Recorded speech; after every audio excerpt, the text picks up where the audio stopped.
What's going on, everyone? Welcome back to another episode of JT Sports Live. I'm your host, JT. We had a chaotic week 7 of college football. We went 0-5 for the first time ever with our best bets.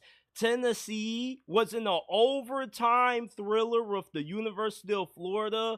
Ohio State fell to Oregon 32-31, and on the NFL side of things, the Detroit Lions took out America's trash, the Dallas Cowboys, in blowout fashion, by the way. But even though they won that game, they walked out of it with a loss because Aidan Hutchinson broke his tibia.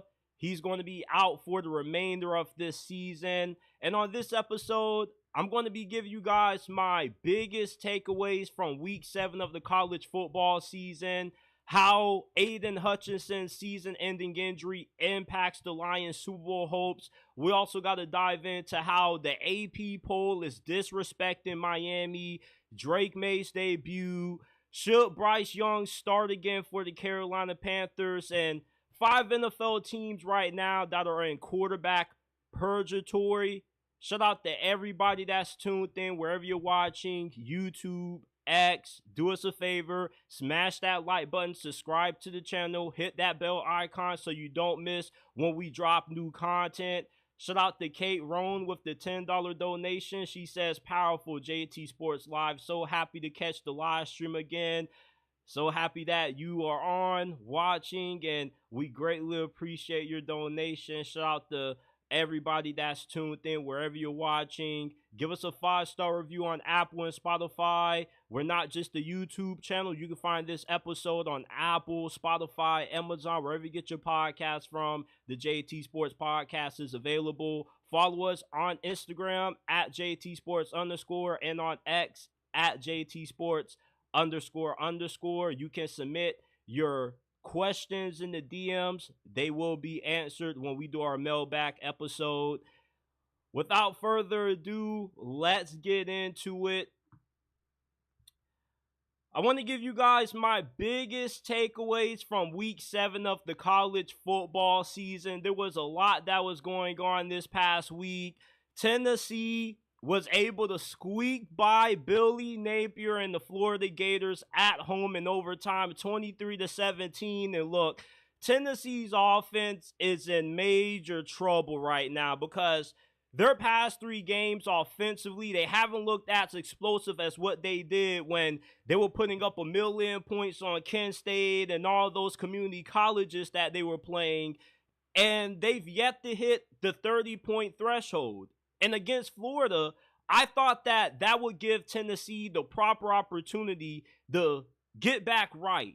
You know, you were going up against a Florida defense that for the most part this season, they've given up a lot of big plays. They've struggled to get consistent pressure on the quarterback. So it was really surprising to see Tennessee's offense struggle in the 3rd straight game. They didn't look good against Oklahoma on the road. They didn't look good against Arkansas in that upset neither. And the defense pretty much has carried this team when we are in the middle of the meat and potatoes of Tennessee's schedule, which is something that you don't want to see. Nico Iamaleava, he looked so great the first couple of games, but the last 3 games he's played, he has really struggled, and Tennessee's offense hasn't been as explosive as what it was the first month of the season. And you play Alabama this week, and Alabama, like you, they've been going through a lot of growing pains this season as well. Maybe you can get right because you do play Alabama at home this week, but you're not going to be a playoff team this year if your offense can't find a way to shake off some of the rust that they're dealing with these past couple of weeks. The offensive line has been getting terrorized up front. Like, Florida was really having their way when it came to their ability to get pressure on Nico. And I was just really caught off guard by how bad Tennessee's offense looked against Florida last week. And these last 3 games, offensively, Tennessee, they've been really lackluster. Oregon got a big-time win at home against Ohio State, 32-31.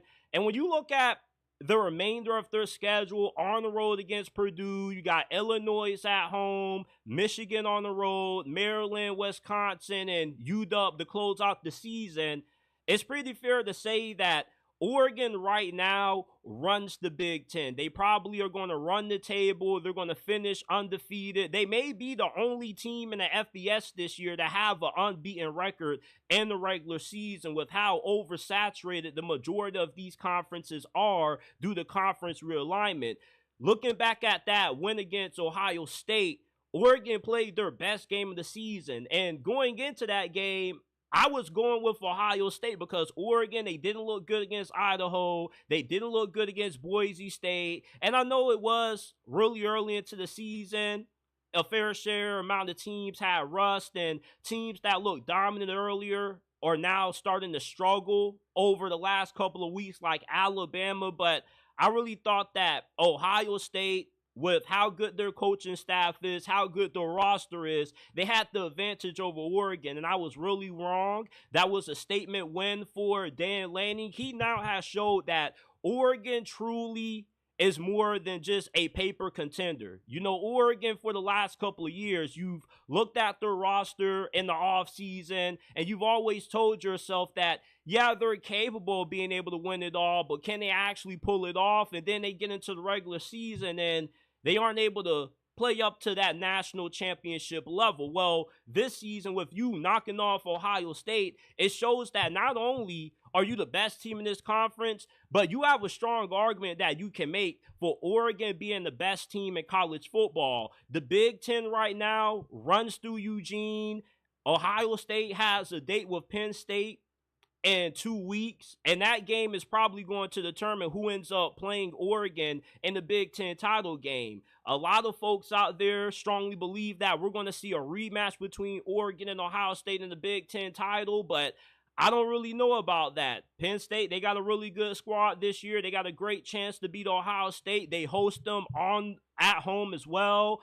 And if Oregon has to play Penn State, you might as well just go ahead and hand Oregon the Big Ten championship right now and just go ahead and pencil them in as a lock to get that home field, that playoff bye. It's not home field advantage. You only get that if you don't get one of those at-large bids. But if you end up getting that auto bid by winning the Big Ten, you don't have to play in the first round. So you pretty much guarantee yourself, a pretty good spot in the playoffs, good seeding. And for a team that's coming from the Pac-12 to the Big Ten to win this title in year one in this conference says a lot about the program that Dan Lanning has built down there in Eugene. Ashton Jeanty against Hawaii ran for over 200 yards. This is the third time this season Ashton Jeanty has had a 200-yard performance. And right now, without a doubt, he's the runaway Heisman favorite. There's nobody in college football right now that's having the season that Ashton Jeanty is having. Travis Hunter, you had an argument that could be made for Travis Hunter before he got injured last week against Kansas State. Ashton Jeanty, he could have the best season statistically that we've seen out of a running back since Barry Sanders won a Heisman at Oklahoma State. He has 126 carries for 1,248 rushing yards, 17 touchdowns, and we're not even midway through the college football season yet, people. We're only in week 8. We still got a lot of games to be played, and Ashton Jeanty right now, what he's done in this small amount of time, a lot of running backs probably don't even do throughout the season. So I don't see anybody right now that can hold a candlestick to what Ashton Jeanty has done so far. And he definitely deserves to win the Heisman if he continues to play this level of football, because this is really impressive. It doesn't matter if you're doing this playing NAIA, Division II, Division III, FCS, low-level FBS. It doesn't really matter, man, because he's averaging 10 yards per carry. That means every time he's getting the football, he's automatically picking up first downs. It's nothing short of impressive of what Ashton Jeanty has done so far for Boise State this year. There's nobody close to winning the Heisman right now other than him. Cam Ward, I have him at number 2, Travis Hunter at number 3, but there's a large gap between Ashton Jeanty and everybody else who's in contention for this award this year. Lincoln Riley and the Trojans are now 1-3 in Big Ten play after giving up a 14-point lead and their loss to Penn State at home. The Big Ten is really embarrassing Lincoln Riley right now. He's one of the highest paid coaches in college football, and he's not really living up to that huge payday that he's receiving from USC because you expected more out of the Trojans this year. You can say that they had their fair share of issues coming into this year. Defensively, on the D-line, the O-line, there were major question marks about this team, and those were questions that haven't really been answered. If anything, they pretty much have given us more concern about Lincoln Riley and the trajectory that this program is headed, because if you're in your third season with USC, you would have thought that you already would have had the defensive line and the offensive line issues fixed. Then Lincoln Riley did a really good job at developing offensive linemen when he was the head coach of Oklahoma. He got guys like Creed Humphrey, Cody Ford drafted really high in the NFL draft. So for USC to be this bad up front with the recruiting accent, with the recruiting talent that they have inside of the state of California, is really surprising. And it's really shocking. It shows you that Lincoln Riley isn't maximizing that California talent that he has access to, because him leaving Oklahoma for this job, the main selling point was how easy it was going to be for him to recruit, due to him not really having to put that much effort into recruiting because, all the talent is just right there in state. And if you can get USC rolling, then you have an easy time keeping that in-state talent. Well, USC has struggled these last couple of years, and they're 3-3 now. And there's a good chance that they probably finish with a 7, maybe 6-win season this year, which is another disappointing season for Lincoln Riley once again, because last year, they only won 7 games when the expectations coming into 2023 was for them to potentially win the Pac-12 and make it to the playoffs. It's not looking good down there in Southern California for Lincoln Riley, man. And I wouldn't be surprised if this dude ends up dipping for another job. It just doesn't seem like he knows how to get USC rolling. And I don't think there's anything wrong with him leaving this job to take a better job that he feels is a better fit for him, because it kind of felt like he just took this job because they were giving him too much money to pass up on.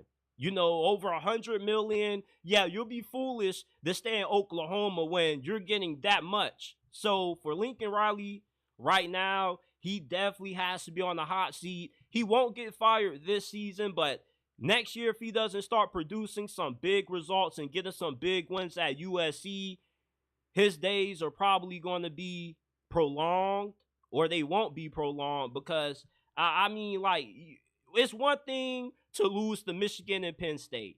It's another to lose to Minnesota. With the talent that USC has, you should not be losing to a school like Minnesota.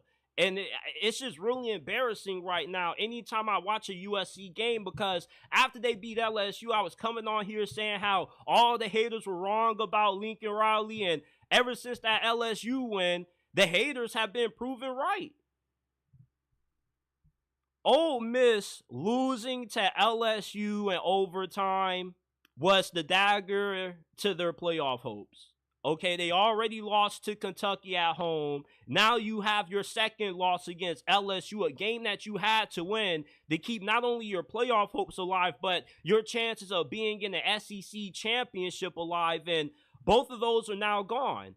And yeah, you can still win out and make it to the title game and still get into the playoffs, but let's be honest with ourselves. There's a very low chance that Ole Miss finishes this season without another loss. If anything, I can see them having 2 more losses coming up. You still got to play Georgia. You get to play them at home, but it's not a guarantee that your home for the advantage is going to give you that win when you already lost at home to Kentucky. You got to play Oklahoma coming off your bye. There's a good chance that you could lose that game.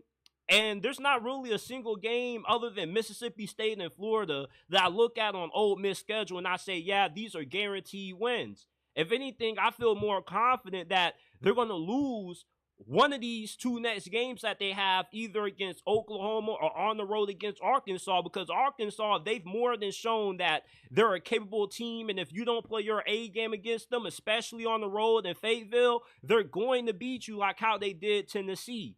And Lane Kiffin, for all of the Florida fans that keep saying that he's the right coach for the Gators, I don't really know about that.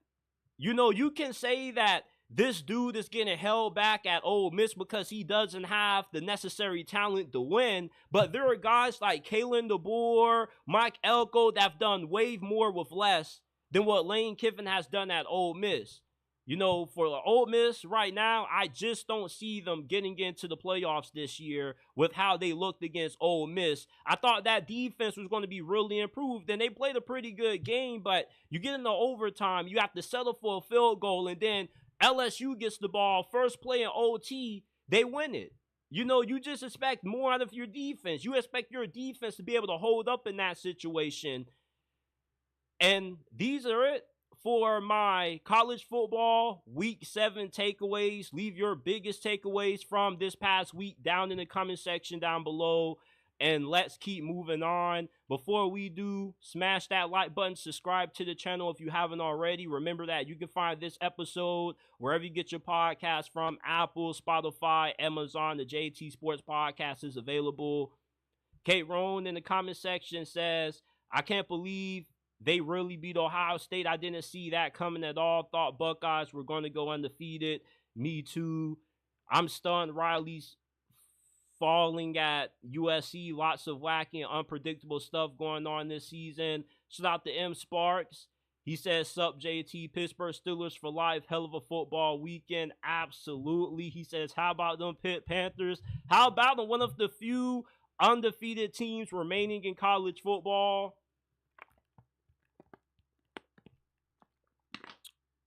And you know, we got to have a serious conversation about Ryan Day. So with Ohio State losing to Oregon 32-31, you guys already know the toxic conversation that's going on surrounding Ryan Day. He now is 2-6 at Ohio State against top 5 teams. And everybody is saying how Ryan Day can't win big games. He's holding back Ohio State. He got this job at third base, and the only thing he's done is underachieve. And I feel like those criticisms are fair, but I also believe that the crowd that keeps yelling that Ryan Day can't win the big game is overreacting to one loss. There's nothing wrong with losing to Oregon, who has proven to be one of the best teams in college football this year, on the road by 1 point. You probably are going to see Oregon again in the Big Ten title game if you're able to take care of business against Penn State, something that Ryan Day has always done. And the thing about Ryan Day is that when you're coaching at a program like Ohio State, where the fan base expects to win a national championship every single year, when you lose games like this, people are going to start questioning how legitimate are you as a good head coach in college football. Because right now it kind of looks like Ryan Day is not a great coach, not a bad coach, but kind of a little bit of a tweener. He inherited an already built program from Urban Meyer, and he was able to take it and sustain it, but he hasn't been able to make it better. He hasn't been able to get Ohio State hoisting that national championship trophy. But just because he has had his fair share of shortcomings so far throughout his career as the head coach for the Buckeyes doesn't mean that Ryan Day is incapable of being able to win big games. You see, I'm not going to say that Ryan Day can't win big games. I'm going to say that Ryan Day hasn't won the big game yet for Ohio State, which is beating Michigan, being able to win the Big Ten championship, and hoisting that national championship gold. All right? He definitely is good enough to be able to get it done. The worst Ohio State has done under Ryan Day is had 2 losses. And Ryan Day, you know, before Urban Meyer came around, he probably is the best head coach that this program has had in recent memory. Okay, before Urban Meyer came, Ohio State was pretty much irrelevant when it came to football at that time, and Urban came in and resurrected the program, and then he handed it over to Ryan Day, and Ryan Day has been able to sustain that level of success. But the way people talk about Ryan Day, when they compare him to Urban Meyer, they make it seem like Urban Meyer was winning national titles at Ohio State every single year. Urban Meyer had his fair share of losses that you could criticize. It's not like he had an entire coaching career at Ohio State when Ohio State was just dominating everybody and they never lost. So if we're going to make it seem like Urban Meyer was winning year after year at Ohio State, we got to cut it out. All right. Ryan Day has shown that he can win big games. He was able to beat Penn State. He wasn't always losing to Michigan. At one point, he was still keeping the tradition of owning Michigan alive for Ohio State.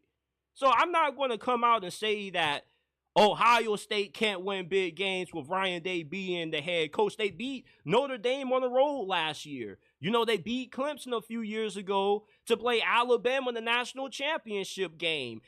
And when they lost to Georgia in the semifinals a few years ago, when they had C.J. Stroud, they lost that game by 1 point. They only lost that game due to a missed field goal. So it's not like Ryan Day is getting out-coached and outclassed in these big-time games. It's just that he's coming up one play short.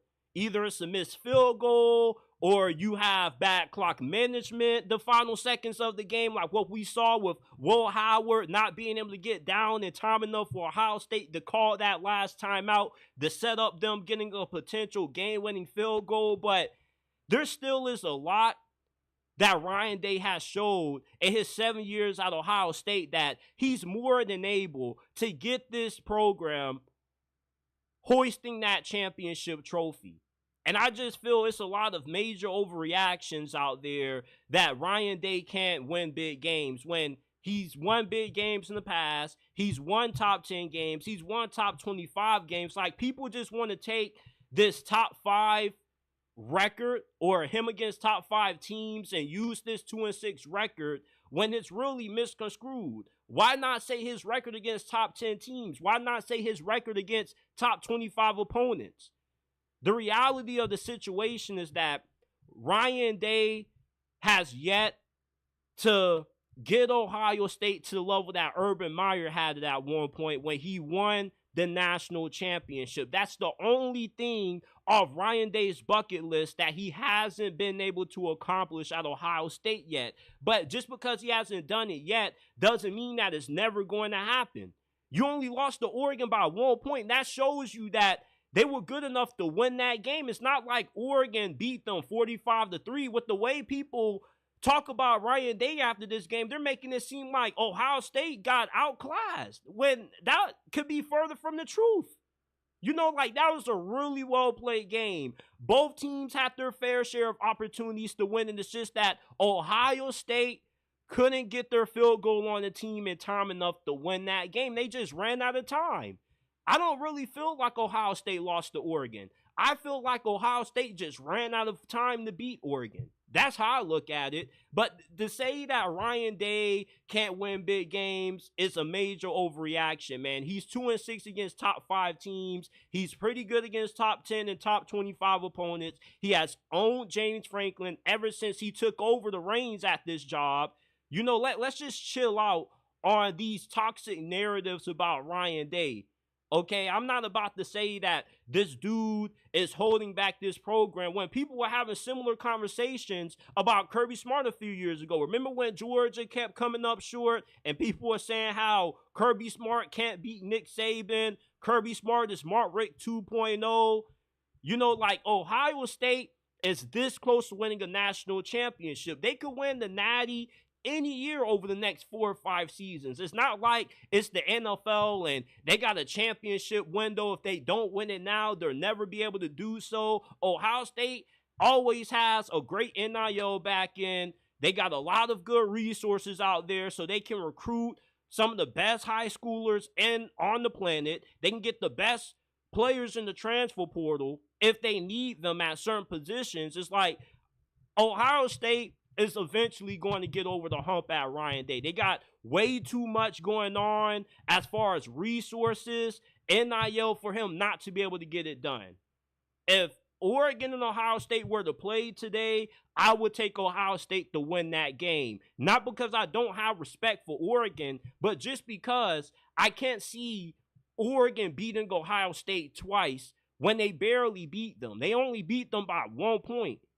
So if you lose by only 1 point, doesn't that show that you were going up against an evenly matched team? And if the ball would have bounced in a different direction, Ohio State could have won that game. Because if Oregon loses that game, let's say Ohio State gets that last time out, they kick that game-winning field goal and they win the game, then we're having a different conversation. Instead of saying that Ryan Day can't win big games, people are now going to start saying that Dan Lanning can't win big games based off him losing to Washington and Kalen DeBoer twice last season. You know, it's just funny how these discussions in college football go on when you could have the same discussion about Dan Lanning if Oregon doesn't win this game. It's just one game. There's a great chance that Ohio State can see Oregon again.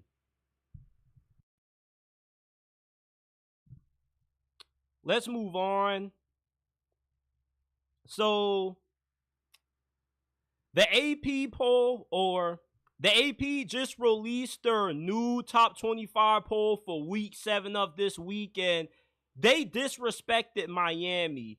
And I mean, like, listen, the AP dropped their week 7 top 25 poll, and they showed a lot of disrespect towards the University of Miami. So how is it that Miami is one of the few remaining unbeaten teams left in college football, but yet Texas, Oregon, and Penn State, all 3 of those schools are unbeaten. They're 1, 2, and 3. But Miami, they fall right behind Ohio State and Georgia, who both have 1 losses. I get that Miami has had a couple of close calls in their last couple of games against Virginia Tech and Cal. You can say that the boys and the white and black kind of assisted them in those wins. But what matters is how you win. All right, and how Miami has won is that they've been able to come from behind, be able to show a lot of resiliency and toughness, and they were able to win close games. Meanwhile, Alabama lost a close game to Vandy, but yet they still are ranked inside the top 10. Tennessee lost to Vanderbilt. Well, they lost to Arkansas on the road, and they got into a dogfight against Florida, right? They're still ranked inside of the top 10. But yet, you got a Miami team that right now is undefeated, and people are talking about them like they're a 3-4 loss team when they still are 6-0. So why is it that the AP poll has Miami ranked against 2 teams that just recently lost? Georgia lost a few weeks ago to Alabama at home, the same Alabama team that lost to Vandy. Georgia is not as good as what Miami is this year from a talent standpoint. And then when you look at Ohio State, bro, you just lost to Oregon this week, man. Yeah, it was a 1-point loss, and you were an evenly matched team, but that still doesn't excuse you for being ahead of Miami with 1 loss over an undefeated team. Like, what the hell are the AP voters doing when they come out with these polls, man? Because you got to respect Miami being undefeated. Yeah, you can say that Miami may not be as good as what their record showed, but being undefeated has to mean something, doesn't it? I mean, you're 6-0, Georgia has a loss, and yet Ohio State just lost, and Miami is ranked behind these 2 schools. That makes no sense to me. And it's not like Georgia has had any impressive wins this year. Like, what is Georgia's most impressive win? Blowing out Clemson, who people don't even know how good Clemson is? Can we show the Hurricanes a little bit more respect for being undefeated? You know, because this is a slap in the face to what has been one of the best starts that this program has gotten out to in recent history. Cam Ward has been a Heisman contender ever since week 1 of this year. He's played some outstanding football. He's going to be a first-round pick in next year's draft. Just to have Miami, who's 6-0, behind 2 one-loss teams is really disrespectful. Miami deserves to be at least the 4th-rated team in college football. Wouldn't we agree with that? Like, you can say that Penn State hasn't really had an impressive win. You know, beating USC, I don't really think means that much anymore when they've already lost to Michigan and Minnesota. What are we doing here? It just doesn't make any sense to me. I can't really wrap my head around Miami being ranked behind Ohio State and Georgia when they currently are 6-0. It doesn't matter how you win as long as you win. Style points doesn't mean anything this year, man. Like, Alabama was struggling to beat South Carolina. Tennessee had to go in overtime against Billy Napier and the Florida Gators. Come on, man. Like, I don't care about the margin of victory. All I care about is if you were able to win. With how crazy college football has been, you don't care how you win as long as you're able to walk away with the victory. That's all that matters. Let's stop trying to act like Miami is some 3-4 loss team when the record shows otherwise. They should be ranked in the top 5 along with Texas, Oregon, and Penn State. Ohio State can be right behind them at 4. Georgia could be right behind them at 4 or 5. However you want to put it, Miami deserves to be ranked ahead of these 2 one-loss squads. You know, Miami should not be right behind 2 teams that aren't undefeated. It just doesn't make a lot of sense to me.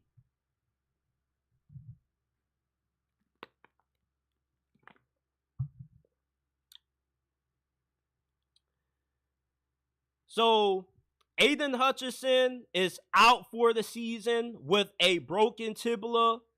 And when I was watching the Cowboys take out America's trash the other day, blowing out the Dallas Cowboys, and I saw that injury, and I saw the players coming on the field, they started crying, everybody was on one knee. I had a hard time being able to watch that injury and not really kind of shed a tear myself, because you never want to see injuries happen in anybody, but certain injuries are harder to watch than others. And just seeing Aidan Hutchinson go down, I was on TikTok earlier, and there was one dude who literally said that you could hear when his tibia literally broke, you could hear the snap through the microphones that they have on the field. And it just was a really disturbing and heart-wrenching injury, and my prayers go out to Aidan Hutchinson. I hope that he's able to make a full recovery. But this is a really devastating injury, not just for the Detroit Lions defense, because Aidan Hutchinson is the heart and soul of that side of the football for Detroit. The dude had 7.5 sacks up to this point prior to that injury. He was leading the NFL in sacks. He was probably on his way to winning Defensive Player of the Year. Like, I watched the game a few weeks ago where Aidan Hutchinson had like 5 damn sacks by himself against the Buccaneers. This was one of those seasons where Aidan Hutchinson was starting to solidify himself as one of those A-tier pass rushers like a Myles Garrett and TJ Watt. And with this injury, the Detroit Lions Super Bowl hopes take a massive hit. Because to be able to be a Super Bowl contender, you gotta have a consistent pass rush. Last year, Kansas City had a great pass rush with Chris Jones. Same thing with the 49ers with Nick Bosa and all of the other studs that they had on that defensive line. The key to being a contender is being able to get consistent pressure on the quarterback. Detroit's secondary has not been that good this year. But when that pass rush is going and Aidan Hutchinson has a big game, it helps out the back end of that secondary. And now you have to figure out a way to find a good replacement for Aidan Hutchinson just for the time being. Maybe you got to trade for Hassan Reddick, or maybe you try to find edge rusher that's a little bit up there in age that has a favorable contract for you that doesn't involve you having to give up too many future assets. But Detroit right now, they're in a situation where you got your best opportunity to win a Super Bowl in the history of your franchise. Detroit has arguably the best roster in the entirety of the NFL. You can't just wing this and say, you know, we're just going to go ahead and try to go on this season without addressing the injury to Aidan Hutchinson. You got to find a way to find a good replacement for him, and you got to do that via trading for somebody. This is a situation that right now is now or never for Detroit. You heard what Dan Campbell said after they lost in the NFC Conference Championship last year. He said that we may not ever get back to this game again. So to make sure that you give yourself a good opportunity to win the NFC and to compete for a Super Bowl, you got to go out there and you got to get you a solid edge rusher. It doesn't have to be a superstar. You don't need to make a mega deal for Michael Parsons or Max Crosby. All you need is to find somebody that can be productive enough to give you a consistent pass rush. The dude doesn't need to be elite. He just needs to be consistent, because there's been a lot of teams that have won Super Bowls in the past that didn't have a future Hall of Famer rushing the edge, or coming off the edge. Like, all you need is for somebody who can just continuously harass the QB. Somebody who can make a couple of big plays here and there to help out that secondary. Somebody who can get a big sack on third down to get the ball back to your offense in the key spot.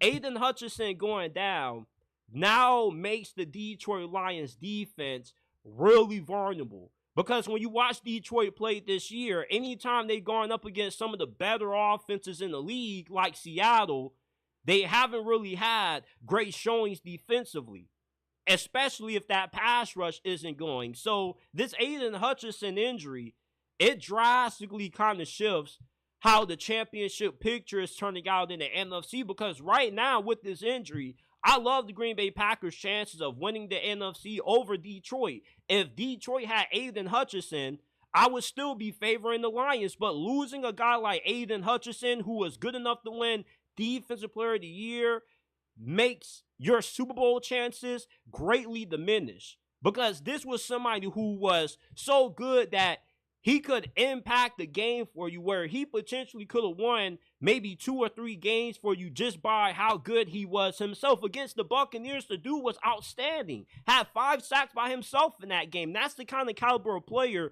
that you're losing. Again, losing somebody this caliber isn't easy to replace. So I don't believe that the Lions are going to make it to the Super Bowl with this injury to Aidan Hutchinson. Like, this dude, if the Lions were going to win it all this year, Aidan Hutchinson was going to be a major part of that. And now with him being out, you're now, stomping at the bit to trying to find a serviceable replacement, but there really is no replacement for Aidan Hutchinson. The dude truly is one of one. And Jacksonville, me being, a Jaguars supporter, not really a fan, but a supporter because I stay in the city, picking Trayvon Walker over him was a huge mistake. But the Jaguars front office, like the Detroit Lions right now, they really got to find a way to get, you don't need like an A-tier pass rusher, because guys like Aidan Hutchinson, TJ Watt, Myles Garrett, they don't grow on trees, but you got to find somebody that can give you a consistent pass rush on that edge. Because if not, you're going to have a hard time beating the 49ers, beating the Packers, hell, even being able to beat the Minnesota Vikings with how good their offense has been if you don't have a guy who can win those one-on-one matchups. Not saying you need a dude who can give you 5 sacks in the game, but you need to have a dude on that defensive line that can be a difference maker in critical spots. When you're going up against Patrick Mahomes, you got to have a pass rusher who can get him off the field on 3rd and 4th down. And right now, Detroit doesn't have that. And with how this defense has looked as a whole, it's hard to see me really believing that Detroit can once again make a deep playoff run when you don't have that force coming off the edge in Aidan Hutchinson anymore. I just can't see it. You don't have anybody on that D-line now that can win one-on-one, that can just completely change the outcome of a game. That's how good Aidan Hutchinson is. He's one of the few edge rushers that you can define as a true game changer. When he's on the field, he can make 1 or 2 plays that can win you the ball game. Now you got to try to figure out if you can find at least 2 or a couple of guys that are good enough to make up for what you're losing in one person. And that's why it's hard for me to put a lot of confidence in the Lions being able to win it all this year. Drake May made his official NFL debut, and the Patriots lost to the Houston Texans. And I'm going to be honest, Drake May, he showed a lot of promise in his first ever NFL game. You know, he did have a couple of turnovers. He had a fumble and interception, but the Patriots offense scored more points than what they've done all season long when Jacoby Brissett was at the helm. You know, he had some big throws like to Kayshon Boutte for his first touchdown. Then you had a nice touchdown throw to Pop Douglas. My big concern with Drake May is that this offensive line is going to allow him to continue to get crushed because he took some big hits in that game against Houston. Will Anderson had 3 sacks just by himself. The Patriots' offensive tackles are just a complete mess. They couldn't protect Drake May to save their lives, but with having Drake May in that quarterback now, the Patriots offense has more explosiveness now. Okay, now you got a quarterback who can actually push the football downfield, make some big deep throws, or make some big throws downfield. He can also have the ability to extend plays, be able to pick up yards with his legs when the offensive line breaks down, which is pretty often. You know, like, I was really concerned about Drake May just being thrown out there to the Wolves against a team as good as what the Texans are.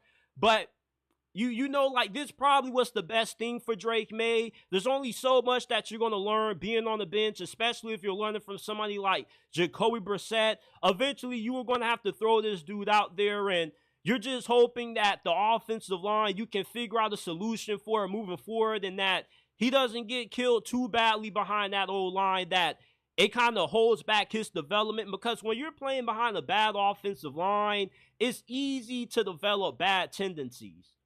And Drake May, one of the biggest concerns that I had with him when he was coming out of North Carolina was that he didn't really have good pocket presence. So when you're playing behind the offensive line that is this bad, it's hard to develop better pocket presence, because how can you get better inside the pocket if you don't trust your offensive line to give you enough time to complete passes from within the pocket? Which is why you see guys like Bryce Young in their second year just look completely unstartable, because they've developed so many bad habits due to how bad their offensive line was in their rookie season, that by the time you get in year 2 and you put a good enough team around them, you know, they just have ghosts that they keep seeing from how bad year 1 went for them. And they have a hard time trusting what surrounds them. So for the Patriots, it's important that you continue to not only help Drake May develop week by week, but you also continue to figure out how to find a solution to that awful offensive line situation that you got going on right now. Because when the Patriots dynasty was at their peak, it wasn't when they had Randy Moss or Wes Welker. The Patriots dynasty was at their peak when you had Brady playing behind a great offensive line. One thing that you can always say that was consistent about what Tom Brady had to work with in New England throughout the Belichick-Brady dynasty is that they always had one of the best offensive lines in the National Football League nearly every single year. And if the Patriots are going to help Drake May become this franchise quarterback that they desperately need, you got to make sure that you can shore up that offensive line. You got to be able to protect this brother, man. Some of the hits that he took against Houston, now it's just like, well, damn, man. You mean to tell me these are the 2 best offensive tackles y'all could have thrown out there? I would have thought after halftime they would have made some adjustments and thrown some new offensive tackles out there. But for the most part, I was really impressed with how Drake May played in his official debut. You know, he did have some mistakes, but he also had some big splash plays as well, and that's what you expect. And I felt like Drake May's debut was a lot better than Caleb Williams' rookie debut, when he didn't even have over 100 passing yards against the lowly Tennessee Titans. So, I mean, like, Drake May, when you compare his rookie debut to some of the other rookie debuts that we've seen, Bo Nix, you know, like, he looked pretty impressive. So I was really encouraged with how well Drake May looked in his first ever NFL game in a Patriots uniform. You know, like, there definitely are some things that he needs to work on, but that's what starting him is for.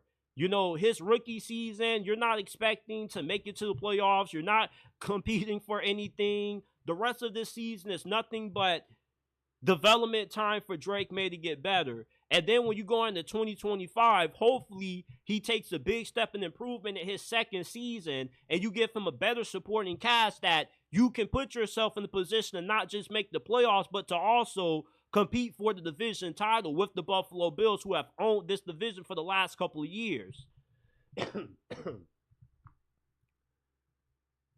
Let's keep rolling on.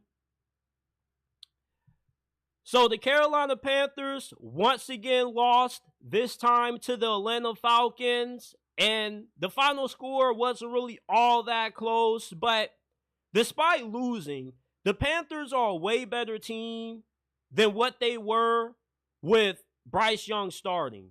Okay, Andy Dalton has made the Carolina Panthers actually a watchable team now. When Bryce Young was starting, they couldn't even get the ball past the 50-yard line. They couldn't even get more than 10, 17 points on the scoreboard. Do you find it funny how when Andy Dalton became the quarterback, all of a sudden the Carolina Panthers had some weapons?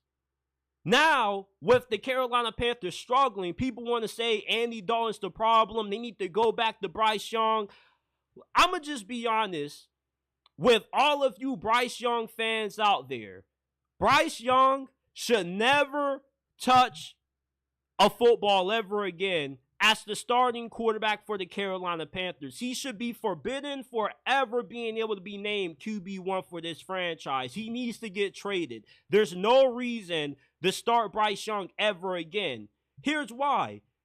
Starting Bryce Young does nothing but lose respect from the players in the locker room. They know that this brother cannot play. They know that Andy Dalton is the better of the two quarterbacks. And everybody keeps saying, well, you're 1-5, you got nothing to play for.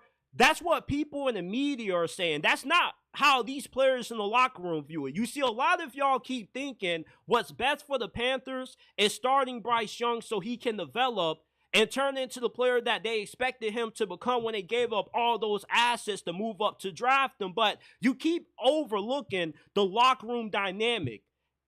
Adam Thielen, Deontay Johnson, a lot of players on that offense were really frustrated and angry on the sidelines when Bryce Young was the starting quarterback. As the head coach, that being Dave Canales, you owe it to your team to give them the best chance to make plays. You owe it to those players in the locker room to give them the quarterback that gives them the best opportunity to make plays to ultimately win these games. And although the Panthers are 1-5, you can't say that this team is better with Andy Dalton, and they're just a completely different team than what they are with Bryce Young. Because when Bryce Young was in, the game was already over at halftime. You know, with Andy Dalton, you're not winning games, but at least you're showing some fight. At least you're giving yourself an opportunity to win. You throw Bryce Young out there, these players know they got no chance to win, which is why Bryce Young is never going to start again for Carolina. And I have a feeling that some of those players that were starters went up to the coaching staff and said, hey, bro, like, we got to do something about this quarterback situation. We can't keep throwing Bryce Young out there because he's not giving us the opportunity to make plays. Deontay Johnson is seeking a new contract. The guy who gives him the best opportunity to get paid is Andy Dalton. Because when Bryce Young is in that quarterback, he's not going to be able to get the football to him. Just because a dude looks good in mop-up duty doesn't mean he's going to look good as the starter. Bryce Young is done. He's a bust. He may be able to turn his career around on another franchise, but he's done as far as being the starting quarterback for the Carolina Panthers. I just find it really crazy how people keep saying Bryce Young needs to be developed. The dude was the first overall pick. You keep saying he ain't have this, he ain't have that, he needs this. When you are the first overall pick, you are expected to overcome some kind of limitations. Joe Burrow took the Cincinnati Bengals in his second season off a broken damn leg in his rookie year to the freaking Super Bowl with a great group of wide receivers, but the worst offensive line in the NFL that year. Not every quarterback that gets taken that high has a great situation. They got to be able to elevate their situation somewhat and the players that they have around them. C.J. Stroud, when he got drafted by the Texans in his rookie season, nobody expected them to be a playoff team, but he was able to elevate the supporting cast that he had around him. Nico Collins didn't become a stud until C.J. Stroud became the starting quarterback. You know, that shows you what a franchise quarterback is. A franchise quarterback elevates the team. A guy like Bryce Young, who's only as good as what the talent you surround him with, is not what a franchise quarterback is. If anything, you should have been traded Bryce Young if you never were going to start this dude again, because all people are going to keep saying when you keep losing is, where's Bryce? Where's Bryce? Bryce should never start a single down again as the starting quarterback for the Carolina Panthers.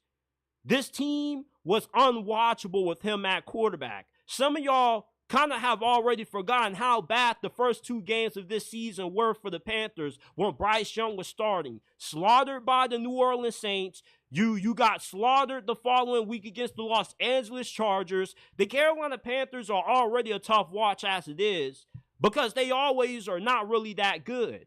But they're even more tough to watch when Bryce Young is in that quarterback. You want to challenge yourself? Try to watch the full game of Bryce Young's first two starts this year for the Panthers. I promise you won't get past the second quarter. The dude just is not good. And I really don't understand why people like Dan Orlovsky and Louis Riddick keep trying to say that Bryce Young should get another opportunity when these players in the locker room deserve a better quarterback. Andy Dalton gives this team the best chance to win. This isn't about trying to develop Bryce Young anymore. You got to know when to hold him and you got to know when to fold him. One of the biggest lessons that you got to learn in life is that you got to learn when to just take an L with certain things and move on to the next. You can't keep holding on to lost goods. That's what Bryce Young is. He's lost goods. You're basically stockpiling up junk by keeping Bryce Young. The dude is never going to be a franchise quarterback for the Carolina Panthers. He's not. Just get over it. Stop trying to keep saying that he needs another opportunity. No, the hell he doesn't. These players deserve better. Deontay Johnson, Jatavion Sanders, Xavier Legette. Nobody asked how they feel about the quarterback situation. Ask them who they want to start. They're all going to tell you the same thing I'm telling you. They want the best quarterback to start. Who gives them the best quarterback play? Andy Dalton. Thank you. Stop making this about Bryce Young's development when there are other guys on that team that matter. Bryce Young isn't the only player on the Carolina Panthers, people. And I'm getting sick and tired of people only talking about the Panthers only when it comes to Bryce Young. There are other players on that team who deserve the opportunity to win. Just because the Panthers aren't a good team and they're not going to win a lot of games doesn't mean that they should just accept being content with terrible quarterback play. It doesn't mean that they should just give up on the season and not give it their best effort. If you want your players to respect you, you earn that respect if you're Dave Canales by continuing to start Andy Dalton and not playing politics, because we all know, I know, the people in the media know, the players in that locker room know that Bryce Young is not the best quarterback on that roster. And by starting him, you lose the respect of the players on the team because they know that you're not trying to win. You're trying to lose if you're starting Bryce Young.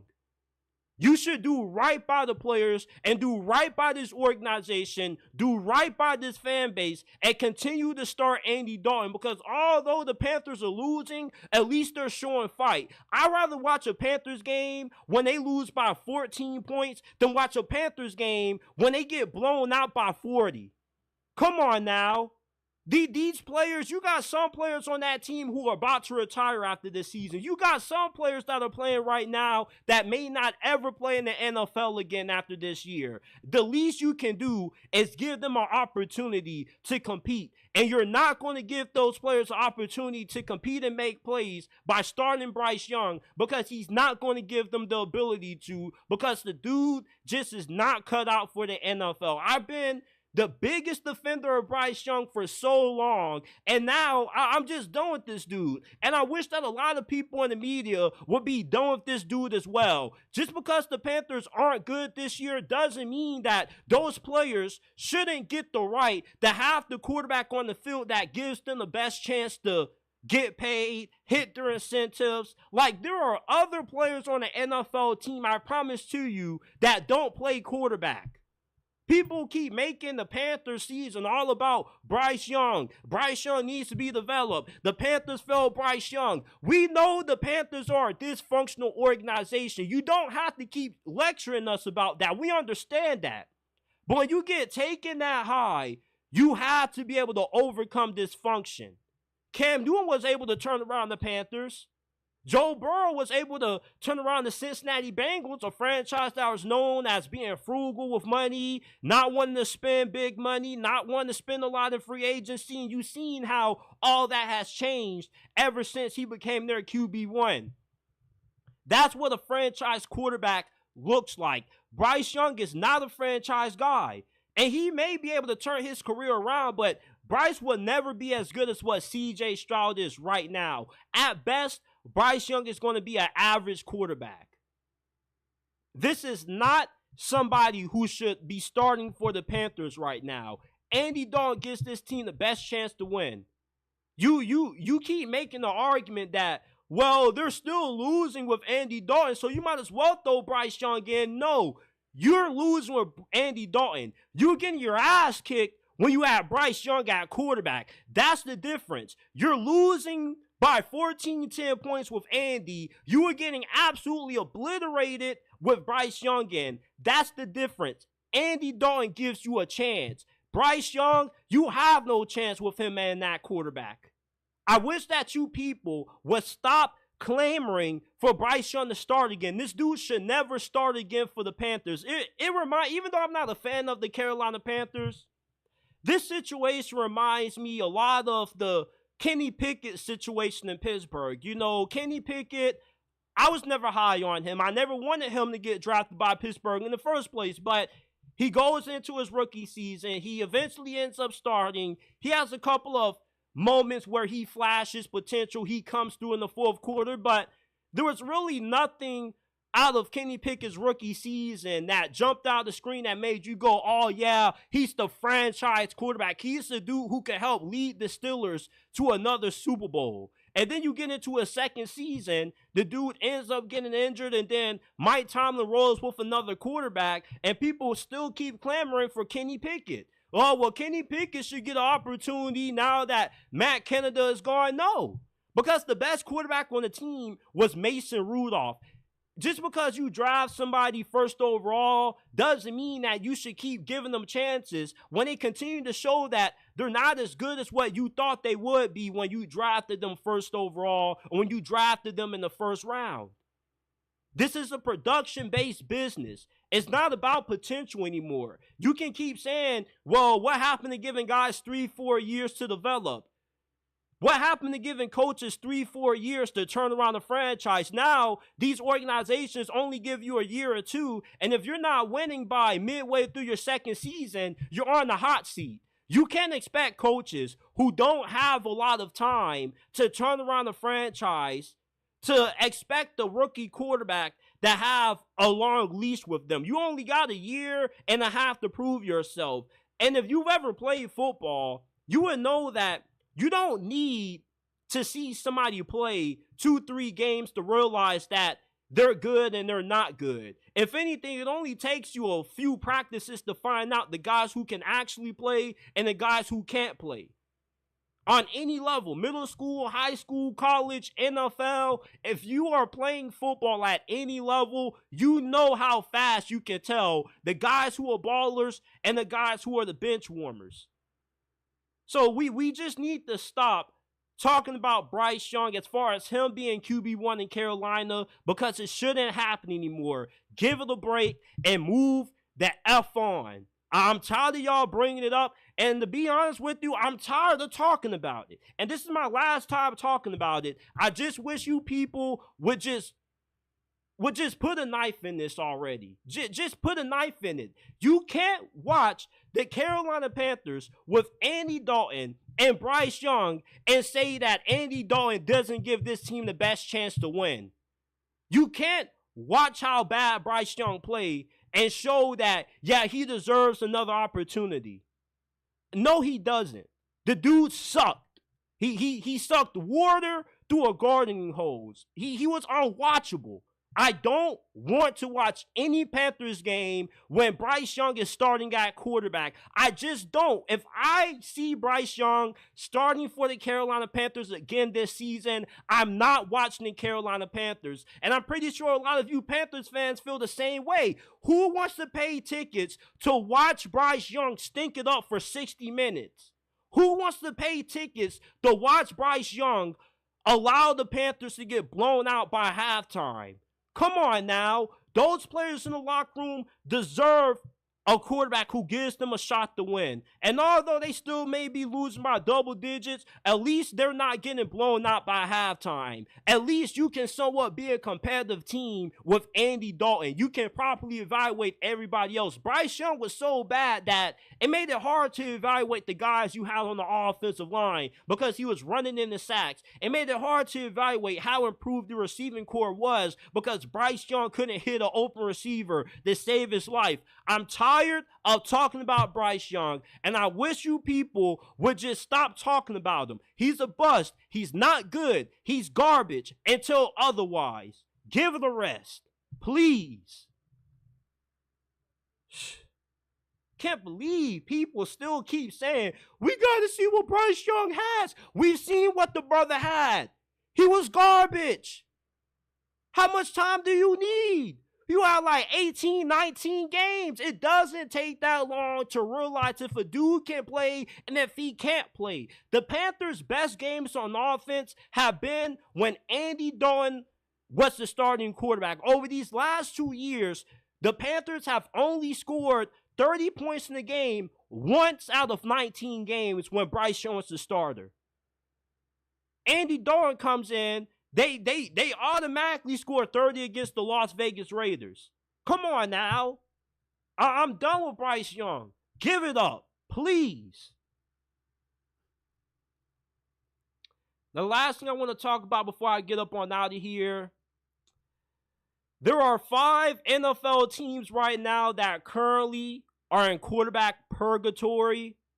And if things don't turn around quickly, they're going to find themselves in a situation where they're going to need to find the quarterback in next year's draft to maybe be the key to turning around their franchise. First of all, how can we not talk about... Oh, man, I didn't even have the graphic loaded up. Give me a second. All right. All right, so... Let's start. Make sure you cut this out. Talking to the dude who ends up editing all my clips and whatnot. So we're going to do this over again. All right. Give me a second.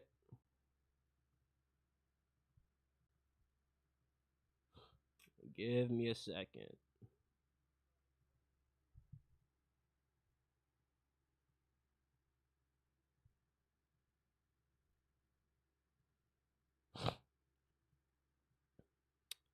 All right.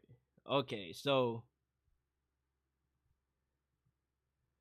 there's been a lot of bad quarterback play going on in the NFL this year, but there are 5 teams right now that are in quarterback purgatory, and I want to tell you guys which teams could be eyeballing a quarterback in next year's draft class. Starting off with the Carolina Panthers, we were just talking about how fans are now clamoring for Bryce Young to take over the QB1 spot from Andy Dalton, and we've seen enough out of Bryce Young to know that this brother is not the answer moving forward for the Carolina Panthers. Andy Dalton, he's given them competent quarterback play, but he's not good enough to be the franchise QB for this roster or for this team with how old he is, and he's nothing more but a bridge quarterback at best. You know, the Panthers, they definitely are going to be in the running to draft the quarterback in next year's draft. Probably either Cam Ward or Shedeur Sanders will be my prediction for who they take. But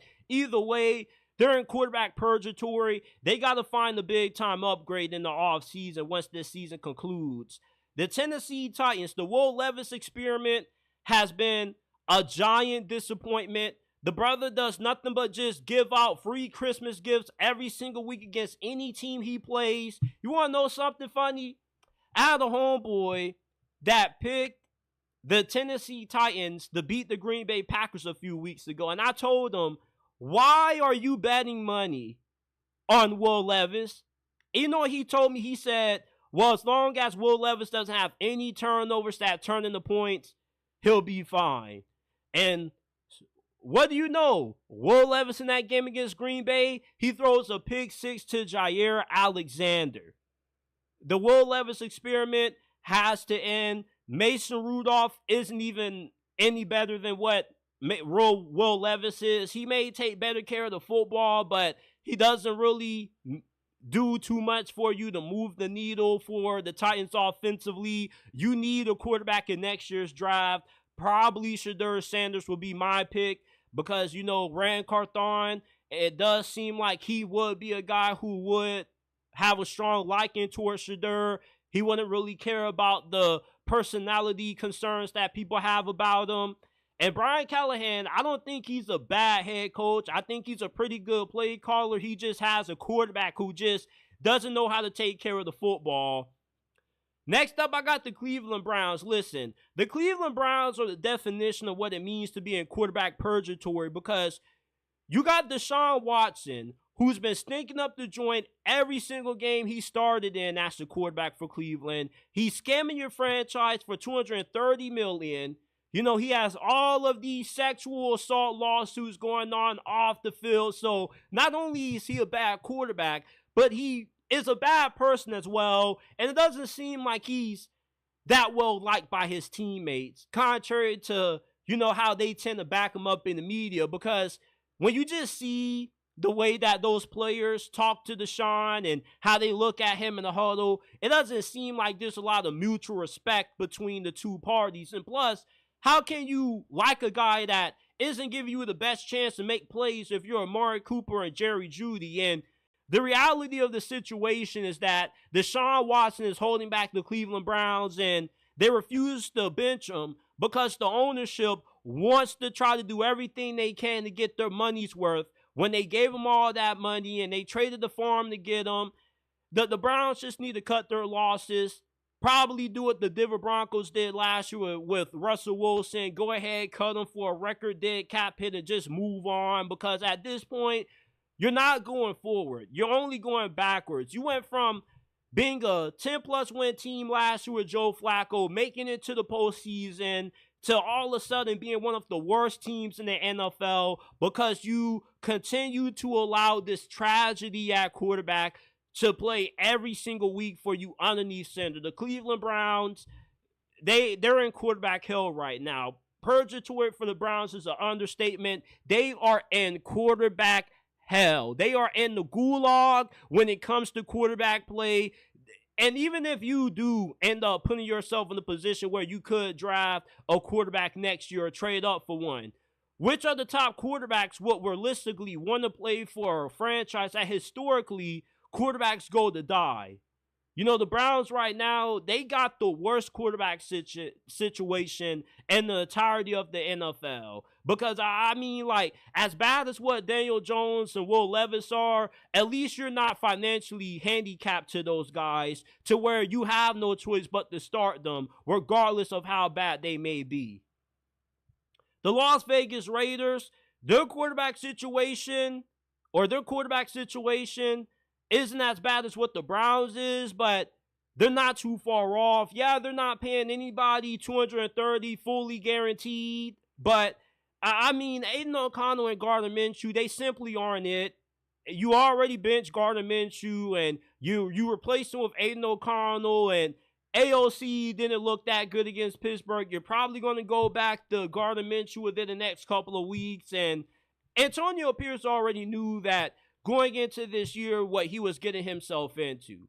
They really wanted Jaden Daniels. It's been well-sourced. Word reported that they tried to do everything in their power to try to trade up, to move up to get Jaden Daniels, and they weren't able to land them. They probably wanted Michael Penix as well, and the Falcons, of course, they screwed that up for the Raiders. So you knew that this was going to be tough sledding for you this season, not having good quarterback play. And now, you know, with Devontae Adams wanting out, and now it's reported that he may come back, all this is going to do is further add fire to the situation, because Devontae Adams, I don't think he doesn't like playing for the Raiders. I just think that he doesn't like the current quarterback situation. And until the Raiders are able to improve it, you know, like, this team is going to continue to struggle. And I said it before this season started that it was going to be tough for the Raiders to win more than 6 games this year, considering how tough their schedule is. You play a lot of the NFL's best quarterbacks this year. 2 of them reside in the same division as you. And secondly, you know, it's hard to win a lot of football games in today's NFL by just relying on a great ground game and a hard-nosed defense. So until the Raiders get a good quarterback in there, they're going to continue to be a laughingstock in the NFL for years to come. But it looks like, you know, with how their season is panning out, they could have the first overall pick, and they could put themselves in position to get Shedeur Sanders. And lastly, we got the New York Giants. Now, out of all of the teams on this list, the Giants' quarterback situation isn't as bad as the 4 other teams that I have on here. You know, Daniel Jones, he's been a lot better than what most expected. Okay, I think we can all agree with that. But a few nights ago, I was watching Giants-Bengals Sunday Night Football, and I was looking at Danny Pennies, and I was just saying, you know, like, you can't be the Giants starting quarterback next year. You just can't, like, you're not bad, but you're not good enough to lead this franchise to glory. You know, he was overthrowing open wide receivers downfield. He can't make tight window throws against tight man-to-man coverage. You know, he's the definition of what it means to be an average, mediocre quarterback. You're only as good as what your situation is. Brian Dable, his play calling has been pretty good. The offensive line has improved. They've given him Malik Neighbors, who's been the best rookie wide receiver so far this year. You got Wan'Dale Robinson. Like, the Giants got a pretty solid team. But Daniel Jones, it's just, he just isn't good enough, to put it lightly. And they got to find another quarterback like a Shedeur or a Cam Ward that can be a game changer for them. Because if you get a good quarterback in there, not only could you compete for this division, but you possibly could be a future contender in the NFC, because the Giants have drafted really well. They got a lot of good players on the defense side of the football. They've done a good job when it comes to acquiring talent, but they've been hindered with the bad decision to give Daniel Jones that contract extension a few off seasons ago. And we knew that Daniel Jones did not deserve that money, but the Giants ownership saw a lot of Eli Manning in this dude, and I don't know what shades of Eli Manning they saw in Daniel Jones, but he don't look like no damn Eli Manning to me. So, if anything, he looks like the Dollar Tree version of Eli Manning. But these are the 5 NFL teams that are in quarterback purgatory. They need to do something about their quarterback situations ASAP, rather than resulting in them having to draft one, trade for one in free agency. But their quarterback situations right now are not good. This is it for this episode of the JT Sports Live. I appreciate you guys for tuning in. If you enjoy, do me a favor, hit that like button, subscribe to the channel if you haven't already. I'm a little bit sick. Don't know if you guys can hear it in my voice. Like, I'm a little congested. I got like a sore throat as well. But, you know, the grind don't stop. We got to continue to push this content out. I appreciate everybody that tuned in. M Sparks, Kate Roan, shout out to everybody wherever you're listening. YouTube, X, smash that like button, subscribe to the channel. Rate the podcast 5 stars. Apple, Spotify, wherever you get your podcasts from. The JT Sports Podcast is available. Follow us on Instagram at JT Sports _ and on X at